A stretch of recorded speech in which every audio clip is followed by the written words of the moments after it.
अहिले नेपाल हार्ने स्थितिमा छ। त्यसैले यो भन्दा गम्भीर सवाल र समस्या र समय कहिले पनि आएको थिएन। यो ठुलो सङ्कट हो राष्ट्रको अगाडि।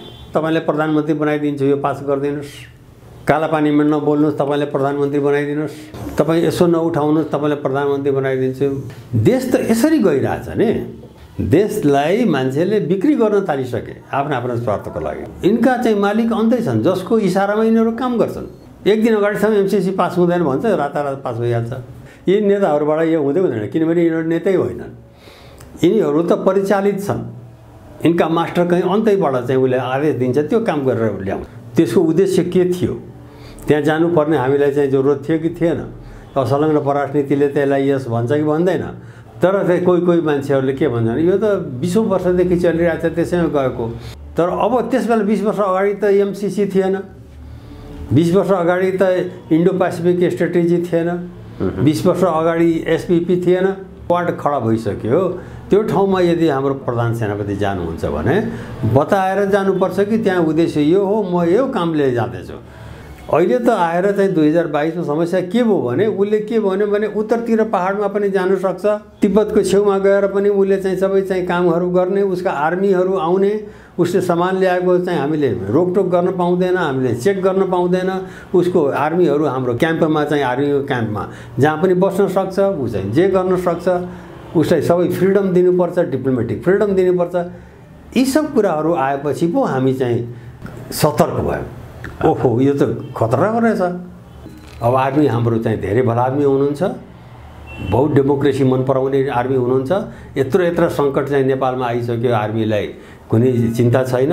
अरू देशमा त अलिकति चाहिँ $5000 घुस खाइदियो भने आर्मी आएर समातिदियो। अस्ति सही गरिदिएको, अस्तिदेखि नै खतम। उसको त सेना तपाईँ रोक्न सक्नुहुन्न। अहिले कानुनी त आउन सक्दैन नि। त्यो त तपाईँले कानुनी उसको सेना हतियार सबै चिज आउन दिनुपर्छ। जहाँ गए पनि तपाईँले रोक्न सक्दैन।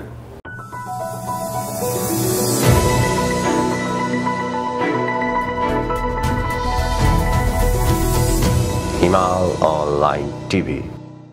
नेपाल यति बेला इतिहासकै कठिन घडीमा उभिएको छ भनेर भनिन्छ। पछिल्लो केही वर्ष यता हेर्ने हो भने चीन र अमेरिकाको सक्रियता वात्तै बढेको देखिन्छ। जानकारहरूले चिन्ता व्यक्त गरिरहेका छन्। नेपाल यति बेला सिक्किमीकरण, फिजीकरण, युक्रेनको बाटो नजिक छ भनेर भनिरहेका छन्। नेपालको अहिलेको अवस्था के हो? नेपालमा अन्तर्राष्ट्रिय शक्तिहरू किन सक्रिय भएर लागिरहेका छन्? नेपालको आगामी भविष्य कस्तो देखिन्छ? यी विविध प्रसङ्गहरूमाथि रहेर आज हामी कुराकानी गर्दैछौँ। पूर्व राजदूत जो 35 वर्ष परराष्ट्रमा सेवा गर्नुभयो, करियर एम्बेसडर एसोसिएसनका अध्यक्ष हुनुहुन्छ डाक्टर राम भक्त ठाकुर। डाक्टर साहब, स्वागत छ यहाँलाई। धन्यवाद। नेपालमा केही वर्ष यता अमेरिकन र चिनिया सक्रियता निकै बढेको देखियो। 2 साता अगाडि मात्र, पछाडिको घटनामा गइन म, 2 साता अगाडि मात्र चिनिया कम्युनिस्ट पार्टी सीपीसी का विदेश विभाग प्रमुख नेपाल भ्रमणमा आए। त्यसको 2 सातापछि अमेरिकी सहायक विदेश मन्त्री डोनाल्ड लू नेपाल भ्रमणमा आए। एकपछि अर्को यो विशेष गरी 2टा शक्ति राष्ट्रहरूको नेपालमा महत्त्व, चासो, उनीहरूको सक्रियता के को निमित्त भइरहेको छ? त्यहीबाट सुरुवात गरे डाक्टर साहब। यिनीहरूको सक्रियता के भने नेपाललाई एउटा आफ्नो उद्देश्य प्राप्त गर्ने भूमि बनाएको हुनाले सक्रियता भएको हो। चीनको लागि उसको आफ्नो आत्मसुरक्षा र अमेरिकाको लागि चीनमा मानव अधिकारको बहाली र तिब्बतमा चाहिँ बढी स्वतन्त्रता होस्, मानव अधिकार होस् भन्ने त्यो हिसाबले चाहिँ 2 जनाको चाहिँ चहल पहल बढिरहेको छ। चीनले चाहन्छ उसको क्षेत्रमा अतिक्रमण नहोस् र अमेरिकाले चाहन्छ कि संसारमा हरेक ठाउँमा चाहिँ ह्युमन राइट होस्, हरेक ठाउँमा चाहिँ स्वतन्त्रता होस्। त्यस हिसाबले चाहिँ अमेरिका दौडिरहेछ भनेपछि नेपाल एउटा मिटिङ पोइन्ट भयो। मिटिङ पोइन्ट भएको हुनाले 2 जनाको आउने जाने कुरा त्यसैले चलेको। यसपटकको अमेरिकी सहायक विदेश मन्त्री लुको भ्रमण चाहिँ एसपिपीसँग सम्बन्धित थियो भन्ने जानकारहरूको विज्ञहरूको भनाइ त्यो कोणबाट आइरहेको थियो। उनको भ्रमण कति सफल कति असफल एउटा विषय होला। अर्को, नेपालको राष्ट्रिय राजनीतिमा अन्तर्राष्ट्रिय शक्तिहरूको भूमिका चासो अहिले जुन ढङ्गको देखिन्छ, सक्रियता जुन ढङ्गको देखिन्छ, यसलाई सामान्य रूपमा लिन सकिन्छ कि सामान्य होइन नि? यो त सामान्य होइन नि, यो सामान्य त हुँदै होइन नि। अब यहाँ त के भने अमेरिका चाहिँ यहाँ प्रवेश गर्यो, नेपाल त एउटा रणभूमि मैदान परिणत भइसकेको छ। चारैवटा शक्ति यहाँ चाहिँ, अब पहिला त नेपाल के भने दुई ढुङ्गाको बिचको तरुल थियो भन्थ्यो, अब दुई ढुङ्गाको बिचको तरुल होइन अब यो। तेस्रो ढुङ्गा चाहिँ अमेरिका आयो, उसले चाहिँ तेस्रो तर्फबाट चाहिँ घेर्यो।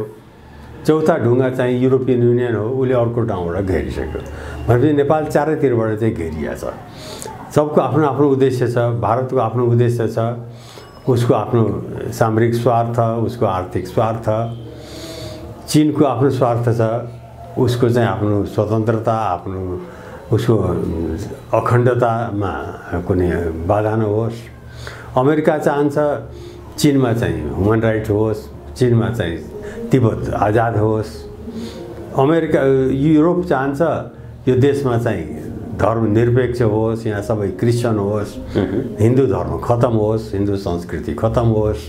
भनेपछि चारैजनाको आफ्नो आफ्नो स्वार्थले यहाँ चाहिँ जुम्यो। र अहिले किन यस्तो रणक्षेत्र भयो भने नेपाल स्वयं कमजोर भएको हुनाले, नेपालको यदि नेतृत्व, नेपालको राजनीतिक नेतृत्व यदि बलियो भएको भए त यो अवस्था हुँदैन थियो। योभन्दा पहिले त कहिले पनि यस्तो किसिमको चाहिँ रणक्षेत्र बनेको थिएन नि। पञ्चायतसम्म, राजा भएको सम्म पनि त देश चाहिँ एकदम बलियो थियो र चाहिँ सबै ठाउँले आफ्नो आफ्नो ठाउँमा मात्रै बसेका थिए। अनावश्यक घुसपेट गर्ने नेपालमा हिम्मत गरेकै थिएनन्। अब त यहाँ त के भने हरेक नेताहरू एउटा एउटा स्वार्थले निर्देशित छन्। कसैले के दिन्छ उतातिर लागिहाल्छन्, जसले के दिन्छ उतातिर लागिहाल्छन्, कसैले प्रधानमन्त्री बनाइदिन्छु भने उतातिर लागिहाल्छन्। अनि एउटा एउटा अरू देशको स्वार्थ पुरा गरिदिन्छन्। भनेपछि यो व्यक्तिगत स्वार्थमा देश दौड्यो, दुःख नेपाल र नेपालीले पाउने भयो। यति बेला नेपाल भनेपछि नेपालको जो पञ्चशील असंलग्न परराष्ट्र नीति थियो, नेपाल अब असंलग्न परराष्ट्र नीति अन्तर्गत रहेन। यो पछिल्लो घटनाक्रमलाई हेर्दा नेपाल अमेरिकाको पोल्टामा गइसक्यो, त्यसरी बुझ्न सकिन्छ? होइन, अझ पनि हामीले त्यस्तो भन्न मिल्दैन। नेपाल अहिले पनि असंलग्न राष्ट्रनीति नै परराष्ट्र नीति नै हो, संवैधानिक हिसाबले हेर्ने हो भने चाहिँ। तर जुन ढङ्गले यो गठबन्धन सरकारको गतिविधि देखियो, त्यसले त एउटा देशमा संशय अथवा चाहिँ अलिकति शङ्का गर्नुपर्ने ठाउँहरू त धेरै देखियो। होइन, गठबन्धनले गरेका कुराहरू जनताले रिजेक्ट गरे भइहाल्यो नि। जस्तो एसपिपी हामीले रिजेक्ट गरिदियौँ। एसपिपी चाहिँ नराम्रो हो देशको लागि, यसले चाहिँ हाम्रो देशको स्थिरतालाई खत्तम गर्छ। यहाँ चाहिँ घुसपेट हुन्छ, युद्ध हुन्छ, होइन। अब चीनमा आक्रमण के गर्यो भने चीनले फेरि हामीलाई छोड्दैन। र हाम्रो नीति के हो भने नेपालको भूमि चीनको विरुद्ध पनि प्रयोग हुँदैन, नेपालको भूमि भारतको विरुद्ध पनि प्रयोग हुँदैन। यो हाम्रो नीति हो, त्यसलाई हामीले पालन गर्नुपर्छ। नेपालको भूमि भएर चीनको विरुद्धमा कुनै कारवाही हामी गर्न दिँदैनौँ र भारतको विरुद्धमा पनि हामीले नेपालको भूमिबाट गर्न दिँदैनौँ। यो हामीले उहाँहरूलाई चाहिँ ग्यारेन्टी दिएका छौँ। अब यो प्रसङ्ग मैले किन जोडेको हो भने केही दिन अगाडि यहाँले ट्विट पनि गर्नुभएको थियो। नेपालमा विशेष गरी 3वटा शक्ति राष्ट्रहरू, त्यसमध्येमा पनि चीन र अमेरिकाको सक्रियता निकै बढेको देखिन्छ। प्रधान सेनापति प्रभुराम शर्मा अहिले अस्ट्रेलियामा इन्डो पेसिफिकको कार्यक्रममा सहभागी हुनुहुन्छ। अब त्यो कार्यक्रमलाई चाहिँ अमेरिकाले एसियाको नाटोको रूपमा पनि चित्रित गरेका छ। त्यो त चीनका विरुद्ध हो। अब त्यो कार्यक्रममा सहभागी हुनु भने त हामी अमेरिकन कित्तामा गयौँ भन्ने तपाईँको चिन्ता मैले बुझेँ। यो कुरा ठिक हो। हजुर हजुर, तपाईँले जे प्रश्न उठाइराख्नुहुन्छ त्यो कुरा तपाईँको हिसाबले सोचेको कुरा ठिक हो। किनभने त्यहाँ नेपाल जाँदाखेरि त्यसैले मैले प्रश्न के गरेको थिएँ भने यो बताएर किन नगएको, त्यसको उद्देश्य के थियो, त्यहाँ जानुपर्ने हामीलाई चाहिँ जरुरत थियो कि थिएन, असंलग्न परराष्ट्र नीतिले त्यसलाई यस भन्छ कि भन्दैन, परराष्ट्र मन्त्रालयसँग तपाईँले सल्लाह लिनुभयो कि लिनु भएन, यी सब प्रश्नहरू तपाईँले यदि पढ्नुभएको थियो त्यो ट्विटमा मैले यी सब उठाएको थिएँ। त्यो भनेर तपाईँ जानु पर्थ्यो त्यहाँ। तर चाहिँ कोही मान्छेहरूले के भन्छन्, यो त 20औं वर्षदेखि चलिरहेको छ, त्यसैमा गएको। 20औं वर्षदेखि चलिरहेकोमा गएको त हो, तर अब त्यसबेला 20 वर्ष अगाडि त एमसिसी थिएन, 20 वर्ष अगाडि त इन्डो पेसिफिक स्ट्रेटेजी थिएन, 20 वर्ष अगाडि एसपिपी थिएन। भनेपछि अब त नयाँ चिज आएपछि त्यहाँ चाहिँ त्यो खरमा त्यहाँ अहिले क्वाड खडा भइसक्यो। त्यो ठाउँमा यदि हाम्रो प्रधान सेनापति जानुहुन्छ भने बताएर जानुपर्छ कि त्यहाँ उद्देश्य यो हो, म यो कामले जाँदैछु, यो चाहिँ अर्को कुनै नीतिले जान्ने। त्यसैले यो जनतालाई चाहिँ एउटा चाहिँ शङ्का गर्ने ठाउँ जुन चाहिँ तपाईँले उठाउनु भयो, र त्यही शङ्का गरेर मैले चाहिँ केही दिन अगाडि लेखेका थिएँ कि तपाईँले बताएर जानुपर्छ, नत्र चाहिँ हामी यसमा प्रश्न उठाउँछौँ। र उनले आएर पनि बताउनु पर्यो उहाँले के गर्नुभयो, कसो गर्नुभयो, अनि मात्र हामीले यो निर्णय गर्न सक्छौँ कि नेपाल अब असलग्नै रह्यो कि असलग्न नीति छोडिसक्यो। जबसम्म त्यसको कुरा पत्ता लाग्दैन तबसम्म हामीले यही मान्नु पर्यो कि असलग्नमै बाटोमा गइरहेछ। यद्यपि त्यहाँ प्रश्न उठाउने हामीलाई ठाउँ छ, त्यसैले हामीले प्रश्न उठाएको। उहाँको जवाब आएपछि हामीले यस नो भन्न सक्छौँ। यो एसपिपीको सन्दर्भमा एमसिसी त्यत्रो विरोधको बावजुद पनि सत्ता पक्षबाटै पनि केही नेता, केही सांसदहरूको विरोध देखिएको थियो, प्रतिपक्षबाट त विरोध भइ नै रहेको थियो। त्यो विरोधका बावजुद पनि जनता सडकको आन्दोलनमा पनि उत्रिए। त्यो आन्दोलनका बावजुद पनि एमसिसी पास भयो। एसपिपीको सन्दर्भमा जस्ता प्रकारका प्रश्नहरू उठे। एसपिपीको सन्दर्भमा के भनियो भने एसपिपी नेपालले नै, अमेरिकाले जानकारी गरायो, अमेरिकन दूतावासले नेपालले नै 2015 र 2017मा एसपिपीमा सहभागी हुन पाऊँ भनेर नेपालले पत्रचार गर्यो, आवेदन दियो। त्यो आवेदनलाई हामीले स्वीकार्दै 2019मा नै हामीले स्वीकृत गरिसकेका छौँ भनेर अमेरिकन दूतावासले जानकारी गरायो। तत्कालीन प्रधान सेनापति राजेन्द्र छेत्रीले पत्र लेखेका कुरा पनि सार्वजनिक भए। यी सम्पूर्ण घटनाक्रम, यी प्रमाणलाई आधार मान्ने हो भने नेपाल एसपिपीमा सहभागी भइसकेका छ अथवा के छ? यो प्रधान सेनापतिको भ्रमणले पनि अलिकति अर्थ त निकै जटिल हो। अवश्य यी सबै प्रश्न अहिले हाम्रो के भने रहस्यभित्र छन्।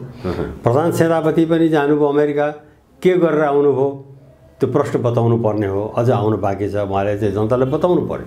उहाँ गएर के गरेर आउनुभयो, के कुरा गर्नुभयो, उनीहरूले के गरे त्यो बताउनुहोस्। अहिले त हामीले के मानिरहेछौँ भने जसरी हाम्रो परराष्ट्र नीति हो त्यो हिसाबले उहाँले चलिराख्नु भएको छ।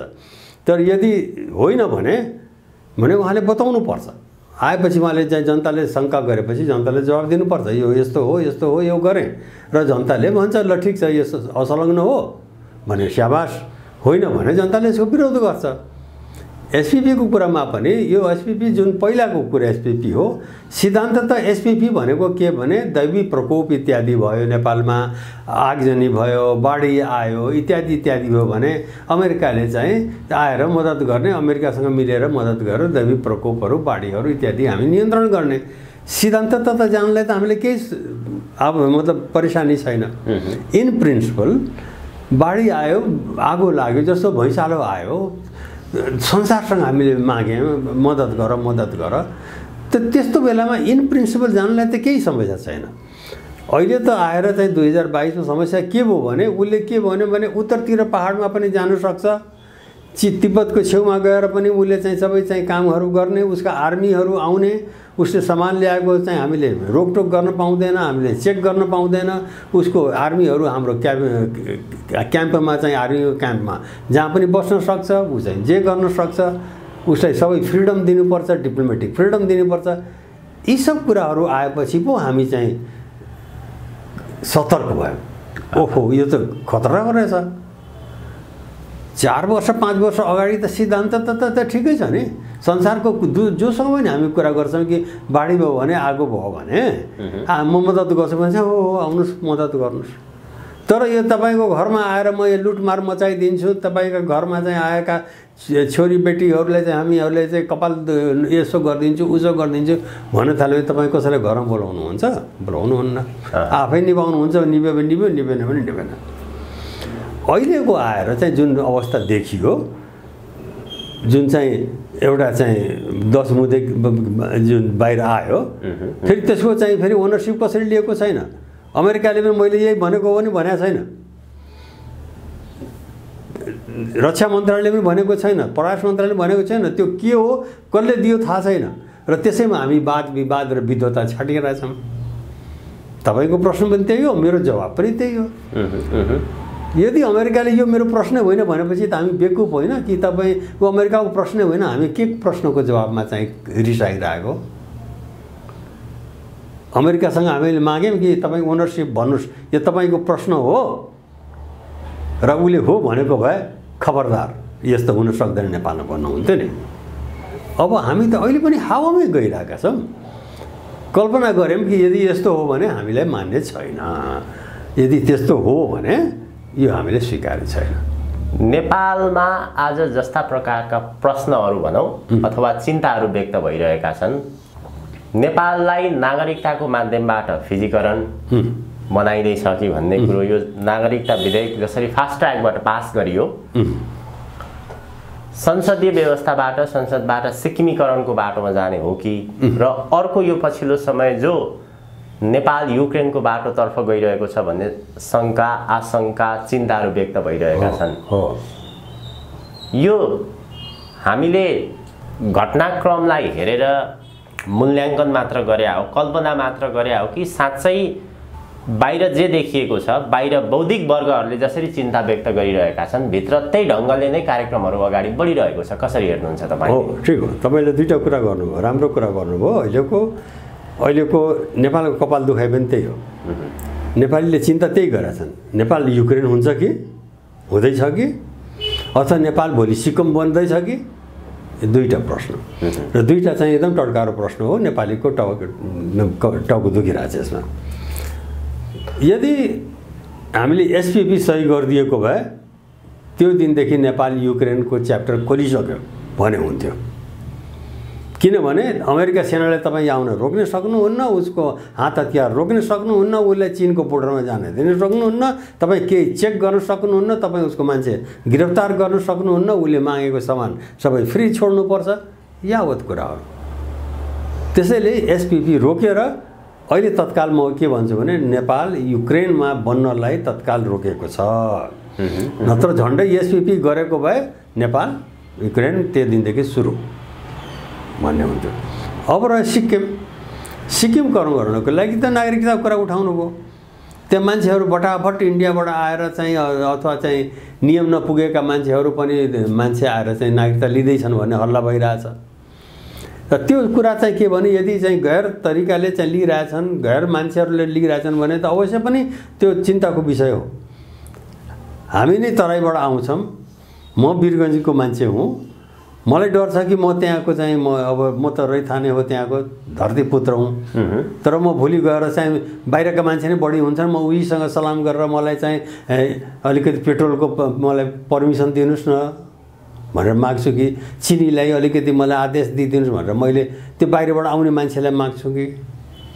त्यस हुनाले यस्ता मान्छेहरू के भने यदि नियमले ऊ चाहिँ नागरिकता बन्न सक्छ, अङ्गीकृत हुन सक्छ, ऊ जन्मसिद्ध हो भने त्यस्ता नागरिक दिनुहोस्, तर उसलाई चाहिँ वंशज नदिनुहोस्।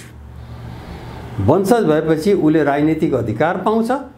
राजनीतिक अधिकार चाहिँ जसले चाहिँ नेपालमा वंशज होइन त्यसलाई चाहिँ हामी ठुल्ठुलो पोस्टहरूमा राजनीतिक अधिकार दिन हुँदैन। र नेपाल त्यस्तो दियो भने नेपाल सिक्किम हुन बेर लाग्दैन। त्यस हुनाले अहिले जति मान्छे जो आइरहेछन् अहिले हुनसक्छ कि 10-20 लाख अहिले चाहिँ फेरि नागरिकता लिन्छन्। अब लिन्छन् भने जो चाहिँ त्यहाँ जन्मिया छन्, जो चाहिँ जन्मसिद्ध भइसकेका छन्, जसले पाउनुपर्ने हो त्यो त त्यतिसम्म त हामीलाई के आपत्ति छैन। आपत्ति यो छ कि अङ्गीकृतलाई चाहिँ तपाईँ राजनीतिक अधिकार नदिनुहोस् र अङ्गीकृतहरूलाई या जो चाहिँ जन्मेकै घरमा चाहिँ उसलाई चाहिँ के भने उसको बाउ चाहिँ आयो र ऊ चाहिँ जन्म्यो भन्दैमा चाहिँ अब ऊ प्रधानमन्त्री बन्ने, राष्ट्रपति बन्ने, यस्तो कुराहरूबाट चाहिँ अलिक बचाउनुहोस्। नत्र देशको लागि चाहिँ बचाउनु, किन सानो देश हो, देशलाई बचाउनलाई गाह्रो हुन्छ हामीलाई। बाहिरिया मान्छे तुरन्तै आइहाल्छन्, हामी त 3 करोड मात्रै हौँ, त्यहाँबाट आउनेलाई त बेरै लाग्दैन। त्यस हुनाले अरू क्षेत्रमा काम गर्नुहोस्, तपाईँ सांस्कृतिकमा जानुहोस्, आर्थिकमा जानुहोस्, सामाजिकमा जानुहोस्, तर चाहिँ राजनीतिमा चाहिँ हाई लेभलमा चाहिँ जानु हुँदैन। मलाई चाहिँ त्यसैले त्यो चाहिँ सम्बन्धमा हामीले रोक्नुपर्छ, त्यहाँ चाहिँ चिन्ता गर्नुपर्छ। अहिले पनि त्यहाँ डर छ कि गलत मान्छेहरूले चाहिँ नागरिकता नपाओस् र उसलाई चाहिँ गलत मान्छेलाई राजनीतिक अधिकार चाहिँ प्राप्त नहोस्। यो नागरिकता विधेयक जसरी फास्ट ट्र्याकबाट ल्याइयो, यो विरोध थियो यसको बौद्धिक वर्गबाट चाहिने नागरिकता जस्तो एउटा संवेदनशील विषयलाई त्यो ढङ्गले अगाडि बढाउनु हुँदैन थियो भनेर चिन्तनहरू व्यक्त गरिरहँदाखेरि यो चाहिँ अमेरिका विशेष गरी भारतको दबावपछि अझ प्रचण्ड 3 दिने दिल्ली भ्रमणमा गए, त्यो भ्रमणपछिको त्यसको नतिजा हो त्यसरी दिन सकिन्छ यसलाई? हुन सक्ला, त्यो त अब त्यो हामीले नसुनेको नबसेको त कसरी हामी भन्न सक्छौँ यही हो भनेर। तर हुन सक्ला, किनभने तपाईँले प्रधानमन्त्री बनाइदिन्छु यो पास गरिदिनुहोस् भइगयो। कालापानीमा नबोल्नुहोस्, तपाईँले प्रधानमन्त्री बनाइदिनुहोस् भइगयो। तपाईँ यसो नउठाउनुहोस्, तपाईँलाई प्रधानमन्त्री बनाइदिन्छु भयो। देश त यसरी गइरहेछ नि। देशलाई मान्छेले बिक्री गर्न थालिसके आफ्नो स्वार्थको लागि। त्यो एकदमै खतरनाक स्थिति हो। त्यसबाट हामी बच्नुपर्छ, जनता सचेत हुनुपर्छ। यदि यी नेताहरू मानेनन् भने जनताले विद्रोह गर्नुपर्छ, रोक्नुपर्छ यो कुरा। तपाईँको नागरिकताकै कुरामा अहिले चाहिँ राष्ट्रपतिले यसलाई फर्काइदिनुपर्छ। राष्ट्रपतिले यो मान्नु हुँदैन, किनभने जुन नागरिकता किसिमले आइरहेछ त्यहाँका रैथाने धरतीपुत्रहरू सबै चाहिँ हामी चाहिँ माइनोरिटीमा जान्छन् र बाहिर मान्छेहरू चाहिँ मेजोरिटीमा जान्छन्। उनीहरूले चलाएको कुरा अब चल्छ र हामी चाहिँ उनीहरूले भनेको कुरामा डिपेन्ड भएर आफ्नै ठाउँमा बस्नुपर्ने हुन्छ। त्यसबाट चाहिँ अहिले राष्ट्रपतिले रोल खेल्नुपर्छ, उहाँले यसलाई फिर्ता गरिदिनुपर्छ र त्यहाँबाट पनि भएन भने जनताले विद्रोह गरिदिनुपर्छ, किनभने यो गलत कुरा हो। नागरिकता विधेयक पास भयो, अब यो एसपीपीको सन्दर्भमा अझ पनि एसपीपी भइसकेको हो अथवा नभएको भन्ने कुरा रहस्यको गर्भमै देखिन्छ। त्यो भोलिको घटनाक्रमले ती कुराहरू पुष्टि गर्दै पनि लग्ला। एसपीपीलाई त अहिले हामी तत्काल त हामीले मान्दिनँ भनिसक्यौँ। अमेरिकाले ढिपी गरेर त के गर्छ, आफै प्लेन ल्याएर डारा राख्यो भने त्यो त अर्को कुरा हो। यो एसपीपीको सन्दर्भमा मैले जोड्न खोजेको यो नेपालको आन्तरिक दलबाट सरकारबाट रोकिने पहल प्रयास भएको हो कि चीनले थर्काएपछि तत्कालको लागि रोक्ने प्रयत्न मात्र गरिएको, तत्कालको लागि थम्याइएको मात्र हो यो? होइन, अहिले त परराष्ट्र मन्त्रीले यो हुँदैन भनेर चिठी नै लेखिसक्यो भनेपछि त अब त्यो चिठी गयो भन्नु मान्नु पर्यो। हामीले अडकले काट्नु भएन। अहिले चाहिँ अब हामी भाग लिँदैन भन्ने जानु पर्यो। त्यो यो कसरी हुन गयो भन्ने चाहिँ एउटा यो प्रश्न हो जो तपाईँले गर्नुभयो। यो के बाहिरी शक्तिको दबाब हो कि जनताको विद्रोह हो भनेपछि अहिले कस्तो देखियो भने जनता एकदम सजग भएर चाहिँ यसको विद्रोह गरिरहेको थियो। एकदम हुँदैन यो कुरा, जनताले एकदम बुझिसके। तर नागरिकताको सम्बन्धमा पनि त जनता सचेत हो। जनता नागरिकतामा किन उसले सोचिरहेको छ, जस्तो हाम्रो तराईकै मान्छेलाई थाहा छैन। अब जस्तो नागरिकता त्यहाँ बसिरहेछ, उसको बाउ यहाँ थियो, उसले पायो भने त त्यो हामीलाई पनि केही आपत्ति छैन। तर उसले चाहिँ त्यो राजनीतिक अधिकार दिनु भएन। त्यहाँ बसिरहेछ जो हाम्रो चाहिँ बसेको मान्छे, जन्मेको मान्छेले नागरिक हुनसक्छ भने हाम्रो नियम छ भने नागरिक बन्छ। तर उसले राजनीतिक अधिकारबाट वञ्चित हामीले गर्नु पर्यो। राजनीतिक अधिकार नदिनु, राजनीतिक अधिकार यहाँको रैथानेले मात्रै हुन्छ, त्यस्तो गर्नुपर्छ। नत्र हामी चाहिँ भोलि सिक्किम जस्तै हुन्छौँ, उनीहरूले नै केही पास गराइदिन्छन् र जे पास गराइदिन्छन् भइहाल्छ। त्यो चाहिँ अब नहोस् भनेर हामी बज्नुपर्छ, सतर्क हुनु पर्यो। त्यो पाठ पनि सिक्नु पर्यो नि सिक्किमबाट। तर त्यो हाम्रो तराईको जनतामा अझ पनि त्यति छैन। भाइ जस्तो गरेर बसेका छन्, सँगसँगै बसेका छन्, 20-50 वर्षदेखि बसेका होलान्। अब उसको छोरा भयो भने त नागरिकता त पाउनु पनि पर्छ। तर हामीले यो भनेको कि तपाईँ राष्ट्रपति र प्रधान सेनापति र प्रधानमन्त्री चाहिँ त्यस्तो मान्छेलाई नबनाउनुहोस् जसले देशको भविष्य बदलिदिन्छ। त्यो चाहिँ रैथाने हुनुपर्छ। अमेरिकी सहायक विदेश मन्त्री डोनाल्ड लु नेपाल भ्रमणमा रहेका बेला चीनका राष्ट्रपति सी जिनपिङ र अमेरिकी राष्ट्रपति जो बाइडेन बीच 2 घण्टा 17 मिनट भर्चुअल कुराकानी भयो। त्यो भर्चुअल कुराकानीमा चिनिया राष्ट्रपति सी जिनपिङ निकै कठोर ढङ्गबाट प्रस्तुत भए। यदि ताइवानको मुद्दामा तपाईँहरू अगाडि बढ्नुहुन्छ, ताइवानलाई चलाउनुहुन्छ भने आगोसँग खेल्नेहरू खरानी हुन्छन् भन्ने कठोर भाषा यहाँ प्रयोग भयो। त्यसपछि यतापट्टिको अमेरिकी सहायक विदेश मन्त्रीको भ्रमणमा त्यसले पनि अलिकति केही रूपमा धेरै असर गर्यो भन्ने कुराहरू पनि सञ्चार माध्यममा आए। त्यो भ्रमणकै बेला यो प्रकारको छलफल, चिनिया राष्ट्रपतिको यो प्रकारको कडा प्रतिक्रियालाई यसले के अर्थ लगाउँछ, कसरी हेर्नुहुन्छ यो विषयहरूलाई? यसले सिधा अर्थ लिनुपर्छ है, हामीले चाहिँ यसलाई बङ्ग्याउनु हुँदैन। चीनले चाहिँ उसलाई आफ्नो पार्ट अफ चाइना भनिरहेको छ हैन, चीनको नै भाग हो भनेर चाहिँ, र हामीले चाहिँ एक चीनी पोलिसी ल्याएको छ। हामीले दुईटा चीन मानेकै छैनौँ, अमेरिकाले पनि दुईटा चीन मानेको छैन। भनेपछि मुखले एउटा कुरा भन्ने र कामले चाहिँ दुईटा चीन हो भनेर गर्यो भने त स्वाभाविक हो त तपाईँलाई रिस उठ्छ। एक चीन भनेर हामी मान्यौँ र चाहिँ ताइवानलाई चाहिँ एउटा कन्ट्रीको रूपमा हामीले मान्न थालेपछि चीनले त त्यो विरोध गर्छ। विरोध गरेको त्यो हो।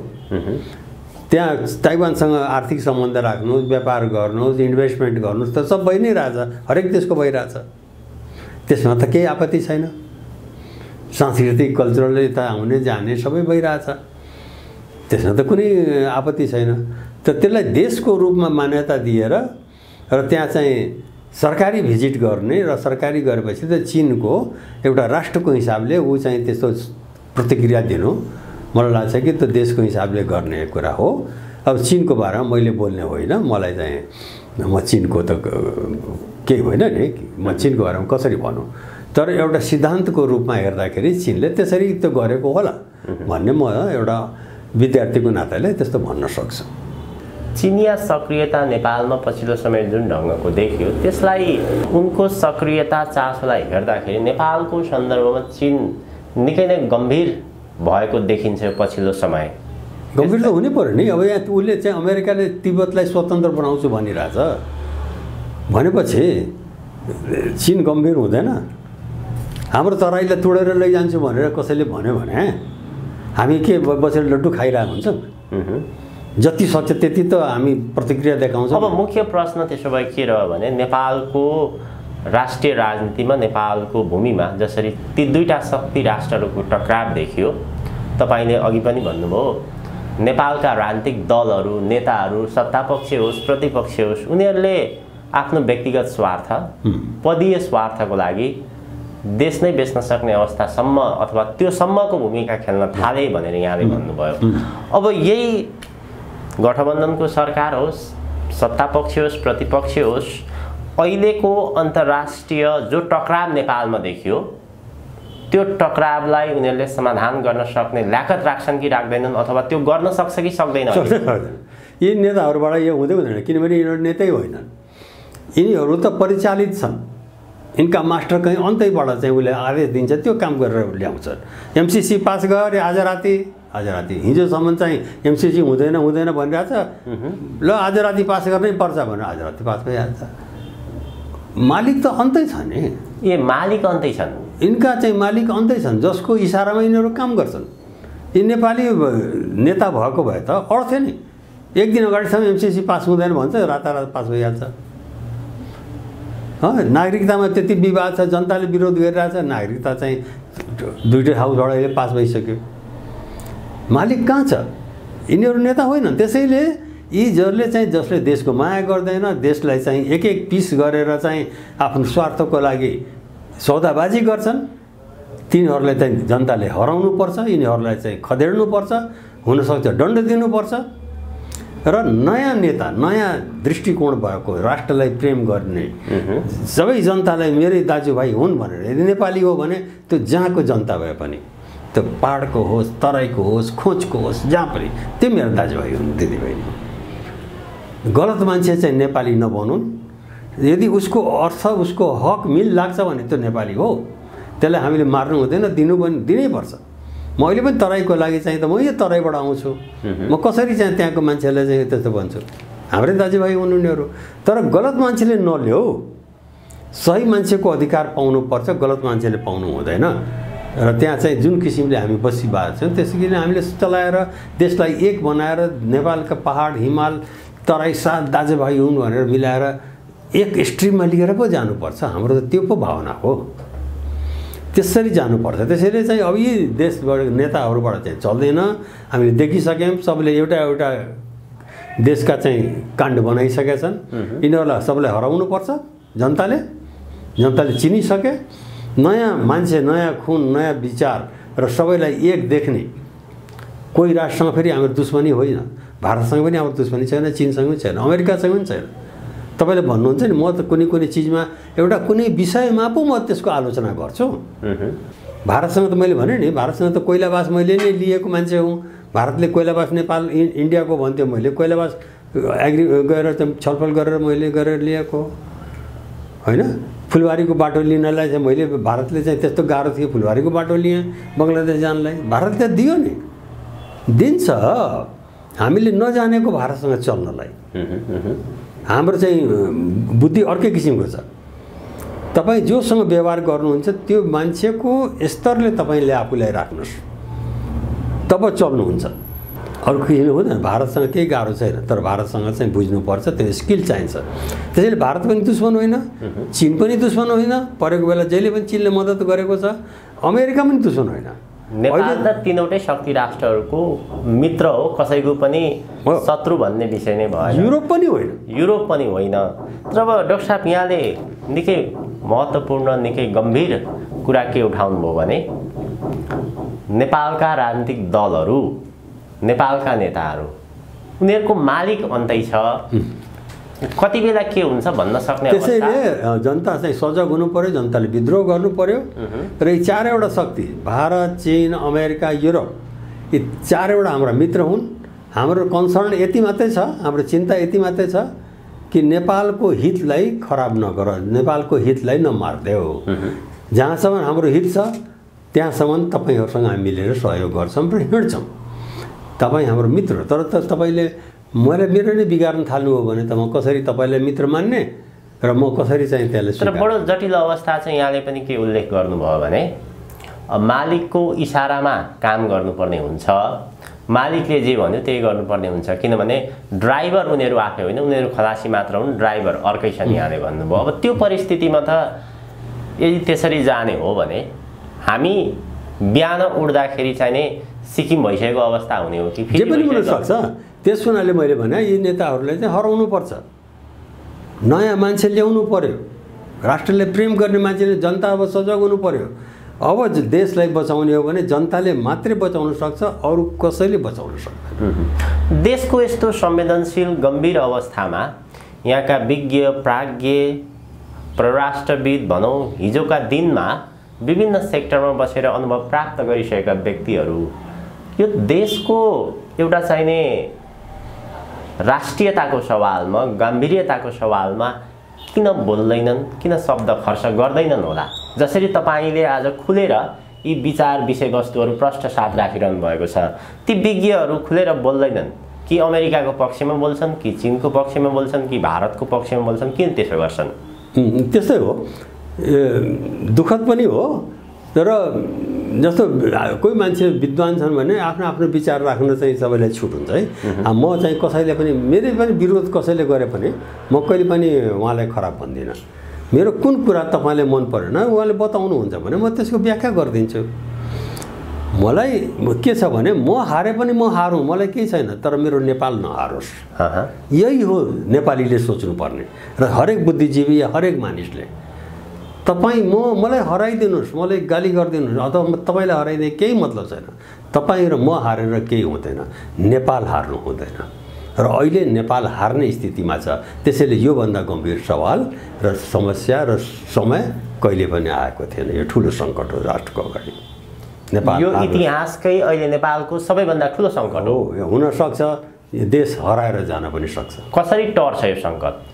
जनताको विद्रोह भने नि, अघि नै मैले जवाब दिएँ। यसको एउटा चाहिँ उपाय थियो आर्मी। अब आर्मी हाम्रो चाहिँ धेरै भला आर्मी हुनुहुन्छ, बहुत डेमोक्रेसी मन पराउने आर्मी हुनुहुन्छ। यत्रो सङ्कट चाहिँ नेपालमा आइसक्यो, आर्मीलाई कुनै चिन्ता छैन। अरू देशमा त अलिकति चाहिँ $5000 घुस खाइदियो भने आर्मी आएर समातिदियो। एउटा चाहिँ के काण्ड गर्छ आर्मीले, त्यसले ल्याएर 3 महिना ठेकान लगाइदिन्छ। तपाईँले चाहिँ यहाँ नेता भनेको चाहिँ देशको मालिक होइन नि, यिनीहरू किन त्यसो ठानेको? तपाईँहरू देशको नोकर हो। हामीले तपाईँलाई चुनेर मेरो सेवा गर भनेर पठाएको हो। उनीहरू त मालिक भनेर ड्याम यो घर त यो लजा त्यो बेच्न थालिसके। भनेपछि मालिकले चाहिँ त्यसलाई ठेगान लगाउनु पर्छ पर्दैन? मालिक भनेको जनता हो, तपाईँ हामी जनता हो। जनता सजग हुनु पर्यो, मानेन भने विद्रोह गरिदिनु। भनेपछि अब साँच्चै यो नेपाल राष्ट्र जोगाउनको लागि चाहिँ जनताको तहबाट मात्र जोगिने अवस्था छ। यो नेपालको एउटा भरपर्दो शक्ति नेपाली सेना, त्यो सेनाबाट पनि अब नेपाली सेना पनि के प्रतीक्षामा होला मलाई थाहा छैन, तर अहिलेसम्म यति गम्भीर अवस्था आउँदाखेरि पनि नेपाली सेना चुप्लाएर बस्दाखेरि मलाई दुःख लाग्छ।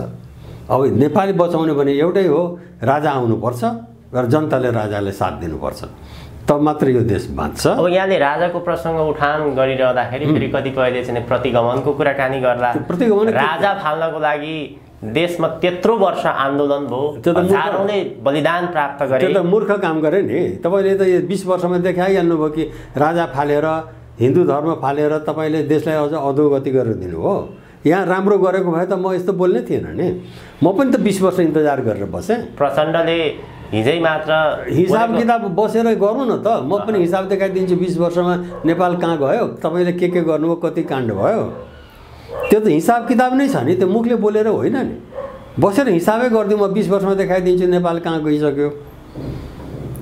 त्यसको लागि त होइन नि। 20 वर्ष त मैले पनि कुरेँ नि। राजाले छोडेपछि म पनि चुप्लाएर बसेँ। हुनसक्छ हाम्रो देश राम्रो हुन्छ कि गणतन्त्रमा गएर एकदम राम्रो हुन्छ कि जनताले एकदम अधिकार पाउँछन्, देश एकदम फड्को मार्छ कि भ्रष्टाचार खत्तम हुन्छ कि न्याय सर्व ठाउँमा पाउँछ कि केही पनि भएन। भ्रष्टाचारमा झन् लिप्त भएर हरेक चिज खत्तम छ।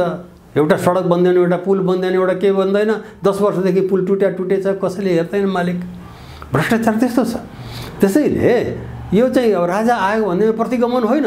यो जे प्रसङ्ग यहाँले उठान गर्नुभयो, राजाको प्रसङ्ग एउटा होला, तर नेपालमा अहिले जस्तो प्रकारको राष्ट्रिय अन्तर्राष्ट्रिय चलखेलहरू भइरहेको छ, यो चाहिँ के यही संविधान र यही व्यवस्थामै टेकेर नै भइरहेको छ? त्यसको प्रमुख समस्या भनेकै यी चिज सबले आफ्नै आफ्नै किसिमले अहिले नेपालमा खेलिरहेछन् है। जबरजस्ती जसले जे गरिदिए पनि हुन्छ। कतिचोटि संविधानले उल्लङ्घन गरिदिएको छ, मतलब छैन। त्यसैले यहाँ अहिले सबले चाहिँ आफ्नो खेलवाड गरिरहेछन्, तागत अजमाइरहेछन्। अब नेपाल हामीले बचाउने हो, नेपालीलाई बचाउने हो भने राजालाई लिएर, जनताले साथ दिएर, सेना पनि चाहिँ उचित तरिकाले मानव अधिकारको रक्षा गर्दै साथ दिएर हामीले देशलाई बचाउनुपर्छ, नत्र देश अब बाँच्दैन। यही हो मेरो निर्णय। गठबन्धनको सरकार यो निरन्तर गयो भने देश अझ भड्कालो। देश त अब यहाँ त एसपीपी अहिले तपाईँ कहाँ कुरा गरेको, एसपीपी सही गरेको भए त्यही दिनदेखि अब नेपाल गयो भन्ने भइहाल्थ्यो नि। नेपाल त त्यहीँदेखि सुरु भइसकेको थियो।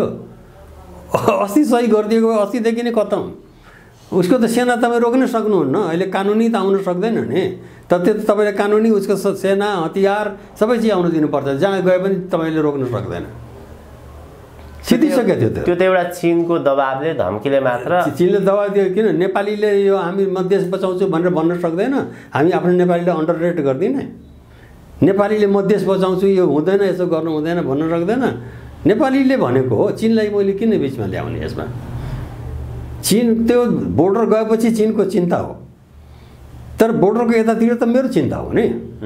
त्यो मेरो चिन्ता हो, नेपालीको चिन्ता हो कि यो यसले गरेपछि मेरो देश बाँच्दैन भन्ने कुरा हाम्रो नेपालीले चिन्ता गर्यो र त्यसले विरोध गर्यो। यो त्यो दिन चाहिँ एसपीपी सही गरेको भए त्यही दिनदेखि नेपाल गयो।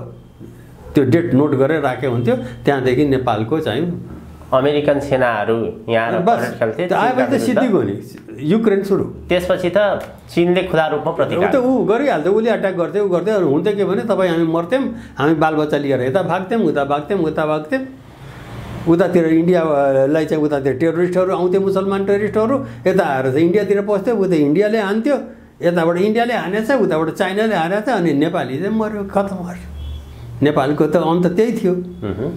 धन्य अहिले चाहिँ हामी बाँचेछौँ। नेपालीको बुद्धि खुल्या छ। नेपालीको बुद्धि यस्तै बलियो रहोस्, एकता कायम रहोस् र यस्ता कुराहरू नआओस्। अब देशलाई चाहिँ स्थिरता दिनको लागि, किन देशमा चाहिँ यस्तै नेता भएर त खत्तम भयो नि।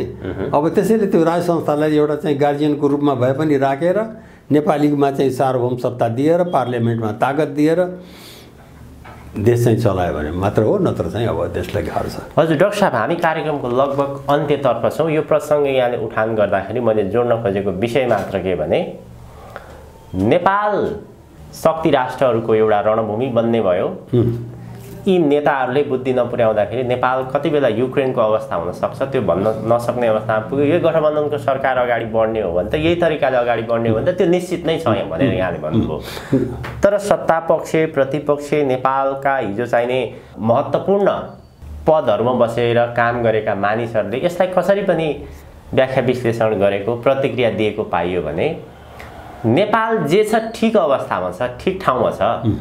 जसरी यहाँ चाहिँ हल्ला फिजाइएको छ, व्याख्या विश्लेषण गरिएको छ, नेपाल श्रीलङ्काको बाटोमा जाने भयो, युक्रेनको बाटोमा जाने भयो, त्यो अतिरञ्जित गर्ने काम गरिरहेको छ भन्ने खालको पनि केही नेताहरूको प्रतिक्रिया, केही बुद्धिजीवीहरूको प्रतिक्रिया सुनियो नि त्यस्तो। किनभने उहाँहरू पोषित छन्, पोषित मान्छेले त्यही भन्छ, जसले पोषण गरे उहाँहरूले उहाँ त्यस्तै बन्नुहुन्छ। यदि एसपिपी सही गरेपछि तपाईँ कुन तागतले चाहिँ अमेरिकाको आर्मीले रोक्न सक्नुहुन्थ्यो? यो त जनता खडा भएर खबरदार, नत्र आगो लाग्थ्यो। श्रीलङ्का त हुनेवाला थियो त्यही दिन, जुन दिन पास हुन्थ्यो त्यो पास हुने बित्तिकै श्रीलङ्का हुन्थ्यो, किनभने जनताले आगो लगाइदिन्थ्यो। जनता त्यति भड्का छन्।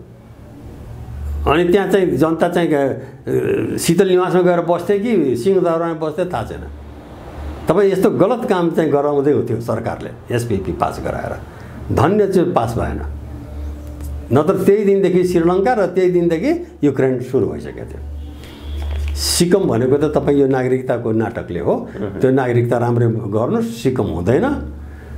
भारतलाई सिकम बनाएर के फाइदा छ? भारत र हामी मिलेर बस्छौँ, हाम्रो जहाँ सहयोग छ हामी दिन्छौँ, उसको सहयोग छ उसँग लिन्छौँ र मिलेर बसेकै हो। यति वर्षदेखि शताब्दीदेखि बसेर मिलेर हामी। अहिले नै के बिग्रेछ र? बुद्धि बिग्रेर पो बिग्रियो हो। स्थिति त्यही हो, जनता त्यही हो, मान्छे त्यही हो, जग्गा त्यही हो, प्रकृति त्यही हो। भारतसँग पनि केही बिग्रेको छैन, हामीले चलाउन नजानेर हो मैले भनेको। अब यहाँहरू जस्तो विज्ञ, हिजो राजदूतको रूपमा पनि अनुभव प्राप्त गरिसक्नु भएको व्यक्ति, परराष्ट्र मामलामा चाहिँ झन्डै 36-37 वर्ष सल्लाहकारको रूपमा काम गरिसक्नु भएको व्यक्ति, यहाँहरू जस्तो अनुभवी व्यक्तिलाई सरकारले सल्लाहकारको रूपमा अथवा यहाँहरूसँग सल्लाह लिँदैनन् है? हेर्नु यस्तो छ नि, अहिले देश त के भने अंशबन्डामा गइसक्यो नि। तपाईँको सर्वोच्च अदालतमा पनि स्वतन्त्र न्यायाधीश छैनन्। यति काङ्ग्रेसको, यति कम्युनिस्टको, यसको कति त्यस्तो मान्छेले न्याय दिन्छ? अख्तियार दुरुपयोगमा पनि यो काङ्ग्रेसको यति उसको कोटामा यस्तो पनि हुन्छ? पढाउने प्रोफेसरहरू पनि काङ्ग्रेसी र कम्युनिस्ट हुन्छ? विद्वान मान्छे त विद्वान हो, न्यायाधीश भनेको न्यायाधीश हो। त्यो राजनीतिक कोटामा जाने हो हरेक चिजमा। यहाँ त डाक्टरहरू पनि राजनीतिक कोटामा, सबै मान्छे राजनीतिक कोटा। यसैले चाहिँ चल्दैन। यसैले देश बिग्रेको हो। यसले चाहिँ कसैले पनि राम्रो निर्णय तपाईँले दिनै सक्दैन, किनभने उनीहरू बटवारामा परिसके। योभन्दा अगाडि हामी बटवारामा थिएनौँ, हामी सम्पूर्ण नेपाली एक थियौँ, नेपालको मात्रै सोच्थ्यौँ। अहिले पनि जसरी मैले कसरी भने, तपाईँ मलाई हराइदिनुहोस्, मलाई यति चिन्ता छैन, तर मेरो नेपाल नहारोस्। त्यो भन्ने मान्छे छ कोही? एउटा नेताले भन्यो, आफ्नो पार्टीको कुरा गर्छ। राजदूत पठायो भने पार्टीको मान्छे जाँदो रहेछ। हामी त राजदूत भएर जान्छौँ, त नेपालको राजदूत भएर जहाँ उभियौँ त्यहाँ नेपाल उभिएको हुन्थ्यो। नेपाल देख्थ्यो मान्छेले। त्यहाँ त पार्टी पो देख्छ कि रुखको हो कि यो झन्डा तारावाला हो कि के हो त्यो मान्छे त्यस्तै मान्छे हुन्छ। त्यहाँ गएपछि त्यहाँ नेपाली छन्, यदि 1-2 लाख भने ऊ पनि बटवारामा छन्। यति त्यहाँको भएको हाम्रो रुखवाला हो, यति वाला तारावाला हो, कुनै केवाला हो, त्यस्तो पनि हुन्छ नेपाली। तपाईँको भावनाले तपाईँ भोट दिँदाखेरि एउटा गर्नुहुन्छ त्यहाँसम्म ठिक छ, तर बाँकी समय त हामी दाजुभाइ हो। दुःख पऱ्यो भने एकदम एकअर्कासँग मिलेर बस्ने, देशलाई अगाडि बढाउने, फल चाहिँ सबैले लिउँ। तर अंशबन्डा यस्तो गरेर हुँदैन। अब त देश त बहुत नाजुक अवस्थामा छ। त्यसैले मैले भने नि कि 20 वर्ष त मैले पनि पर्खेँ कि सायद यो गणतन्त्रले राम्रो गर्छ। झन्झन खत्तम भएर अब त युक्रेन र श्रीलङ्का बन्न लाग्यो भनेर पो म पनि विस्फोटकमा भएर आएँ। नत्र म त सुरुमा त राजालाई हटाए, ल सायद यो राम्रो गर्छ, देशले फड्का माऱ्यो भने यो 20 वर्षमा कमसेकम मलेसिया जस्तो बनाइदिएको भए त जनताले सब बिर्सिसक्थ्यो। हो यो पो ठिक हो। यो बीचमा यो प्रकारको छलफलै हुँदैन थियो। त्यो त कहिले पनि भएन, यी सब कुरा आउँदैन थियो नि। अब त्यो सबै भएर दुःख पाएर पो मान्छेले पहिलेको सोच्न थाले।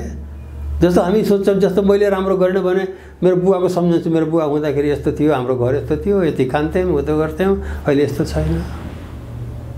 तर यो मैले राम्रो गरेको भए मेरो बच्चाले त्यो सम्झँदैन नि। मेरो हजुरबालाई त सम्झेदैन, मेरो बुवालाई पनि सम्झेदैन, ऊ त राम्रो देखिया छ नि। जब अप्ठ्यारो पर्छ त्यसपछि त्योभन्दा राम्रा दिनहरू पहिलेको भन्दा त्यति बेला ठिक थियो। त्यसैले म सम्पूर्ण नेपाली दाजुभाइ दिदीबहिनीलाई के भन्छु भने म कुनै चस्मा लगाएर कुरा गरे होइन।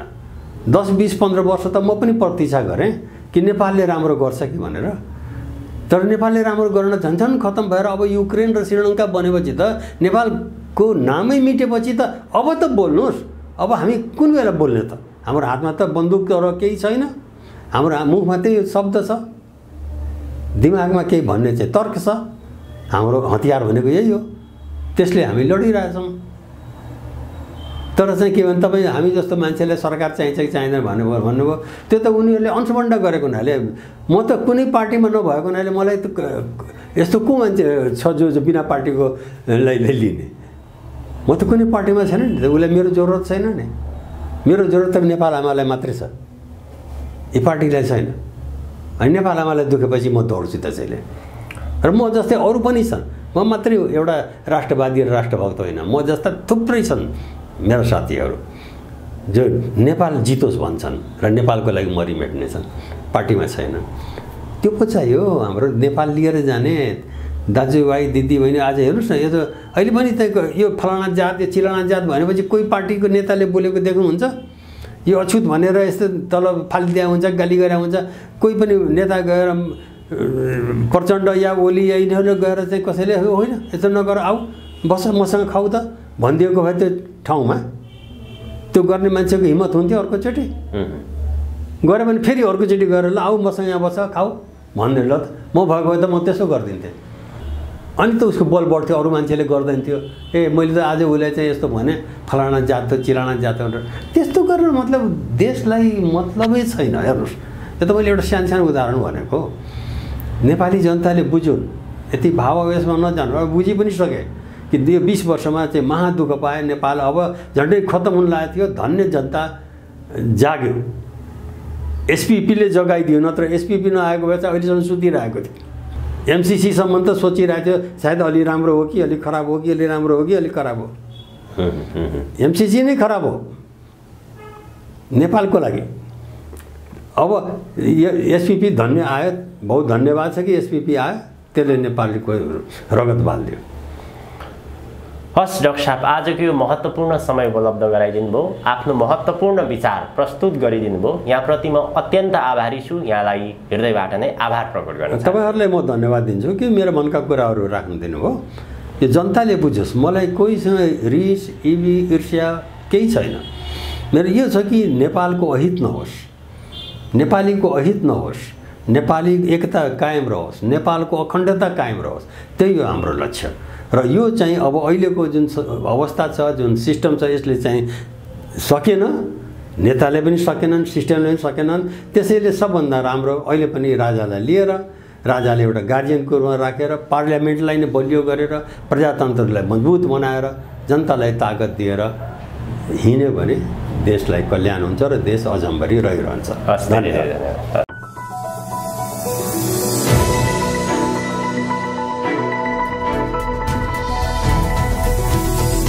हिमाल ऑनलाइन टीवी।